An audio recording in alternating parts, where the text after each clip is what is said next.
नमस्कार, मैं हूं पवन त्यागी।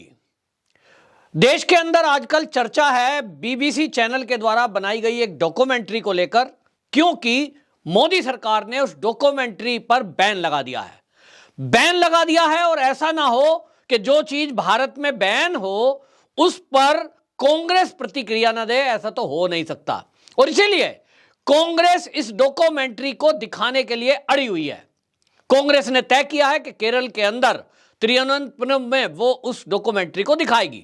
कांग्रेस ही नहीं, कई वामपंथी भी इस मूवी को लेकर, इस डॉक्यूमेंट्री को लेकर इतने अग्रेसिव हैं कि जेएनयू में बाकायदा इसकी स्क्रीनिंग को लेकर जो वामपंथी छात्र हैं, आईसी घोष और उसका जो ग्रुप है वो अड़ गया, जिसको लेकर वहां पुलिस ने कुछ गिरफ्तारियां भी की हैं और झड़प हो गई। उसके बाद जो यहां पे जामिया है दिल्ली में, वहां छात्र इकट्ठे हुए, हमें तो ये डॉक्यूमेंट्री देखनी है और पब्लिक को दिखानी है। बात क्या है असली, उस डॉक्यूमेंट्री में ऐसा क्या है? पूरे देश के अंदर ये क्वेरी बनी हुई है, एक क्वेरेसी बनी हुई है, एक इच्छा है कि आखिरकार ये इसमें ऐसा क्या है कि मोदी सरकार ने आनन फानन में ये जैसे ही कुछ प्लेटफॉर्म पर इसके लिंक शेयर हुए, सरकार ने इसको बैन कर दिया। तो आपको बता दूं कि ये जो डॉक्यूमेंट्री है ये 2002 के गुजरात दंगों को लेकर बनी है, लेकिन इसके अंदर कई पहलुओं को छेड़ा गया है। वामपंथी पत्रकारों का एक ग्रुप इसके अंदर अपने अपने बयान, अपने तरीके से कुछ रिपोर्ट्स, और ये पूरी डॉक्यूमेंट्री तैयार की गई है जिसमें भारत के लोगों के ऊपर ये डॉक्यूमेंट्री बनाई गई है। और ये खाली गुजरात के दंगों से इसकी केवल शुरुआत भर है, लेकिन इसमें धारा 370 और कश्मीर के हालात, उसमें ऐसा दिखाया गया कि जैसे कश्मीर में मुस्लिमों पर अत्याचार हुए हैं। इसी तरह दिल्ली दंगा, उसको भी इसमें दर्शाया गया है कि मुसलमानों पर इस देश में अत्याचार हो रहे हैं।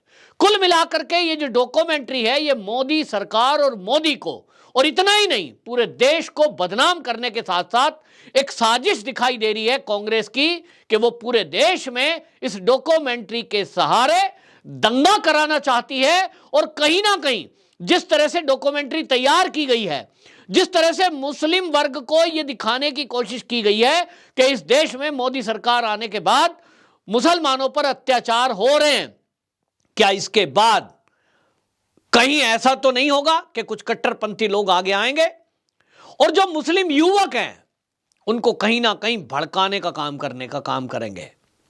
तो कांग्रेस की एक साजिश दिखाई देती है कि वो 2024 के लोकसभा चुनाव में मोदी को हराने के लिए इस तरह के हथकंडों को इस्तेमाल करना चाहती है। कांग्रेस जिस तरह से डॉक्यूमेंट्री दिखाना चाहती है, जिस तरह से वामपंथी पत्रकारों का एक ग्रुप इसके फेवर में उतर कर आ गया है, और जेएनयू हो या जामिया, वहां जिस तरह से वो जो छात्र हैं, आप देखें कि वो पढ़ाई की बात नहीं करते हैं, वो छात्रों की स्थितियों की पूरे देश की पैरवी नहीं करते हैं, लेकिन उनको देश विरोधी डॉक्यूमेंट्री देखनी है। अयोध्या का मुद्दा हो, उस पर डॉक्यूमेंट्री बनी, वो देखनी थी इनको। इसी तरह हमारे जो सैनिक वो शहीद हो जाएं, वीर गति को प्राप्त हो जाएं, उनके ऊपर इनको डॉक्यूमेंट्री बनानी है या उनके ऊपर टिप्पणी करनी है। ये जो साजिश पूरी है, इसका जब खुलासा हो रहा है कि इसके पीछे जॉर्ज सोरोस जैसे लोग हैं और इसके पीछे कहीं ना कहीं कांग्रेस दिखाई दे रही है, तार जुड़ते दिखाई दे रहे हैं असल में कांग्रेस के एक सांसद से, जो कि इन्फोसिस के को फाउंडर भी हैं, और वो सांसद रहे। अब आपको बता दूं कि वो सांसद होने के साथ साथ एक ऐसा फाउंडेशन चलाते हैं जिसमें कई ऐसे पत्रकारों को उन्होंने जोड़ रखा है, और वो फाउंडेशन बनाने के बाद वो उसको करोड़ों रुपए की मदद करते हैं, जिसमें द वायर, कारवां जैसे उसमें पत्रकार हैं उसमें जुड़े हुए, उस तरह के मीडिया संस्थानों के, और ये सब लोग इस डॉक्यूमेंट्री में उनके बयान और उनकी रिपोर्ट्स हैं, जिसके आधार पर यह सिद्ध करने की कोशिश की है कि मोदी ने ये गुजरात के दंगे कराए थे और इन्हीं की सह पर सब हुआ था। हालांकि बड़ी चालाकी से इस डॉक्यूमेंट्री में जो शुरुआत होनी चाहिए, अगर गुजरात दंगों की कोई बात करेगा तो वो क्या इस बात से शुरुआत नहीं होनी चाहिए थी कि गुजरात में जो 59 कार सेवकों को ट्रेन के अंदर गोधरा में जिंदा जला दिया गया था, जिसमें दुधमुहे बच्चे भी थे? कारण तो वो था, लेकिन इस डॉक्यूमेंट्री में वो कारण से शुरुआत नहीं की जा रही है। इसका मतलब बिल्कुल साफ दिखाई दे रहा है कि बीबीसी को इस्तेमाल किया गया। बीबीसी समेत कई पत्रकार जो भारत में बैठे हैं वो इस डॉक्यूमेंट्री को लेकर जिस तरह से अपनी बयानबाजी और जिस तरह की टिप्पणियां और रिपोर्ट्स दी गई हैं, पूरा एक टूल किट तैयार किया गया। और यह टूल किट 2024 में मोदी को हराने के लिए देश के अंदर नफरत फैलाकर, दंगे कराकर, मोदी को मुस्लिम विरोधी सिद्ध करके कहीं ना कहीं कांग्रेस की सत्ता में आने की एक कोशिश है। लेकिन कई ऐसे लोग हैं सोशल मीडिया पर जिन्होंने इस बीड़े को उठाया कि हम कांग्रेस की इस साजिश की पोल खोलेंगे। तो जो ट्विटर है उस पर कुछ ऐसे दस्तावेज, जो ऐसे ट्वीट्स हैं वो लेकर के पड़े हुए हैं, और जिसके बाद ये चीजें सामने आई कि आप देखें कि ये जो इसके पीछे के लोग हैं उसमें ब्रिटेन के पूर्व विदेश मंत्री भी हैं। साजिश बहुत गहरी है। और आपको इस साजिश में बता दूं, जो लोग नाम सामने आ रहे हैं कांग्रेस के, रोहिणी निलिकानी, ये कांग्रेस से 2014 में बेंगलुरु साउथ से ये कांग्रेस के टिकट पर चुनाव लड़े, और उसके थोड़े दिन बाद ही आपको बता दूं एक संस्था को ये रजिस्टर करते हैं, जो मैंने ग्रुप का नाम लिया, और ये है 1 जुलाई 2015 को इन्होंने independent and public spirited media foundation IPSMF, ये मीडिया फाउंडेशन एक इन्होंने बनाया। नाम था कि पत्रकारों की ये मदद करेंगे और स्वतंत्र पत्रकार यहां इससे जुड़कर लाभ ले सकेंगे। 100 करोड़ रुपए का इस फाउंडेशन को कुछ लोगों ने दान करके और इसकी शुरुआत की गई। और इसमें आपको बता दूं दानदाताओं में कौन कौन लोग हैं, तो इसके अध्यक्ष हैं TS नीनन, मीनाक्षी गोपीनाथ जो कि JNU से पढ़ी हुई है, लेडी श्रीराम दिल्ली कॉलेज की प्रधानाचार्य रही हैं। और आप देखें कि इसमें दानदाता जो अजीज प्रेम जी हैं विप्रो के, वो रहे हैं। और इसमें गोदरेज फाउंडेशन वो इसमें दानदाता है। इसमें इन्फोसिस के जो मैंने बताया जिस तरह से नंदन नीलेकणी हैं, उनकी पत्नी है रोहिणी, वो 30 करोड़ रुपए इसमें शुरुआत में देती है। और इसमें पैसा कहीं ना कहीं कांग्रेसियों का आया है, और ये कांग्रेस के तो मैंने बता ही दिया सांसद भी हैं। इसी तरह आपको देखिए Manipal education, Nataraj trust, Piramal enterprises, ये लोग इसमें, और लाल फाउंडेशन जो है, लाल परिवार जो लाल पैथ लैब होते हैं, ये आपको बता दूं ये सब लोगों ने मिलकर के ये संस्था खड़ी की और इसमें डोनेशन दिया। इस पर हालांकि ईडी की रेड भी हुई है और वो ये चेक करने की कोशिश कर रहे थे कि इतना मोटा फंड ये ट्रस्ट के पास है, क्या इसमें कोई विदेशी फंड तो नहीं आया है। तो आपको बता दूं विदेशी की जरूरत ही नहीं है, जब इसमें इतने बड़े बड़े लोग जुड़े हुए हैं। कि आप देखिए कि विप्रो के अजीम प्रेम जी जुड़े हैं, इन्फोसिस वाले ने तो घोषणा ही कर दी 7,700 करोड़ रुपए की इनकी प्रॉपर्टी है, और इन्होंने घोषणा की कि ये अपनी प्रॉपर्टी का आधा भाग समाज के काम में दान करेंगे। निश्चित जानिए कि इस फाउंडेशन को भी देंगे। और ये फाउंडेशन जो है, जो इन्होंने फाउंडेशन बनाई थी जिसका मैंने नाम लिया independent and public spirited media foundation, इसमें कौन कौन से मीडिया हाउसेज जुड़े हुए हैं तो आप जान के समझ जाएंगे कि खेल कहां से चल रहा है। इसमें जो है आपको बता दें, इसमें जो है द वायर, बड़ा वामपंथी विचारधारा को प्रसारित करने वाला है, Caravan, Live Law, Pragati, The Print, Satyagraha, ऐसे कुछ नाम हैं, ये उसको फंडिंग करते हैं। और ये सब लोग जो ये बीबीसी की डॉक्यूमेंट्री है उसमें इनके बयान और इनकी उसमें क्लिप्स, इनकी रिपोर्टिंग, उसके आधार पर इनसे कुछ बुलवाया गया है। ये जो डॉक्यूमेंट्री है, ये इस डॉक्यूमेंट्री में लोगों से कहलवाया गया है, और कुछ पत्रकार इसमें बोल रहे हैं कि कश्मीर में धारा 370 जो हटाई गई है ये गलत हटाई गई है, और इसके हटाने से भारत में कुछ हुआ नहीं है, कश्मीरियों का कोई भला हुआ नहीं है, और वहां हिंदुओं के बयान दिए गए हैं। इसी तरह दिल्ली दंगे को ऐसा दिखाया गया है कि वहां मुसलमानों को ही मारा पीटा गया है और हिंदुओं ने पुलिस के साथ मिलकर मुसलमानों पे अत्याचार किए हैं। इसी तरह सफूरा जरगर आपको याद होगी, वो दिखाई गई है और वो भी उसके ऊपर अत्याचार हुए हैं, उसको बोलने नहीं दिया जा रहा है, बोली तो उसको उठा करके जेल में डाल दिया है। इसी तरह बाबरी मस्जिद के बारे में इसमें बोला गया। और यति नरसिंहानंद सरस्वती, आपको याद होंगे, वो एक संत हैं गाजियाबाद उत्तर प्रदेश के, और उनको दिखाया गया कि वो मोदी जी के कहने पर इस तरह की बयानबाजी कर रहे हैं, हिंदू राष्ट्र बनाने की बात कर रहे हैं, और पर्सनल अपनी एक फौज उन्होंने बना रखी है, और वो भी मुसलमानों को मारने काटने के लिए तैयारी कर रहे हैं। इसी तरह आपको बता दें, ये डॉक्यूमेंट्री है, और डॉक्यूमेंट्री ये जो है शुरू होती है, इसकी जो अलीशान जाफरी द वायर के लिए लिखते हैं, इनके बयान से शुरू होती है, और ये बयानबाजी करते हैं। इसके बाद हरतोक सिंह बल दो कारवां के राजनीतिक संपादक हैं, फिर ये इनका बयान आता है। फिर नीलांजन मुखोपाध्याय द वायर और द कारवां के लिए लिखते हैं। न्यूज़ क्लिक और मनी लॉन्ड्री के लिए ये जो है लिखते हैं। ये आपको बता दें, एक इसमें है अरुंधति राय, और अरुंधति राय सब जानते हैं, लेकिन मैं एक बात और बता दूं कि अरुंधति रॉय ये हैं जिन्होंने लगभग 6 लाख रुपए जो कश्मीर की अलगाववादी ताकतें हैं, जिसमें यासीन मलिक के साथ तो इनका सोशल मीडिया पर फोटो आया हुआ है, जो कि अब हिंदू नरसंहार के लिए, कश्मीरी हिंदुओं के लिए 1990 के लिए जेल के अंदर बंद है, मोदी सरकार ने उसको बंद किया। तो उसकी जो फाउंडेशन है जिंदाबाद ट्रस्ट, उसको अरुंधति राय ने डोनेशन दिया है, जो लगभग 6.5 लाख रुपए का है। इसको लेकर पूछताछ हुई थी, लेकिन कुल मिलाकर के ये आपसी संबंध इन लोगों के हैं। और इस सबके पीछे एक बयान है, जो एक इंटरव्यू भी है करण थापर का, और करण थापर जो है इसमें इंटरव्यू कर रहे हैं द वायर पर।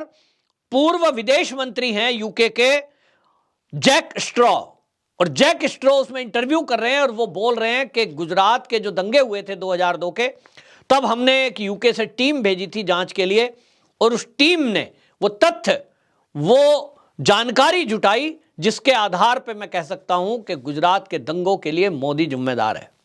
सवाल यह है कि अगर उस समय यूके के विदेश मंत्री जैक स्ट्रॉ के पास कोई इस तरह की जानकारी हुई थी, एक विदेश मंत्री होने के नाते, तो क्या वो सरकारी दस्तावेज नहीं है?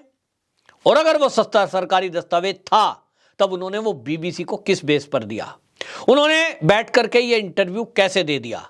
ये अलग से बात है, लेकिन कुल मिलाकर के आप एक देखिए गठजोड़ के जो इन्फोसिस के को फाउंडर हैं, वो को फाउंडर अब इन्फोसिस के जो मालिक हैं, उन्हीं के दामाद इस समय यूके में प्रधानमंत्री हैं।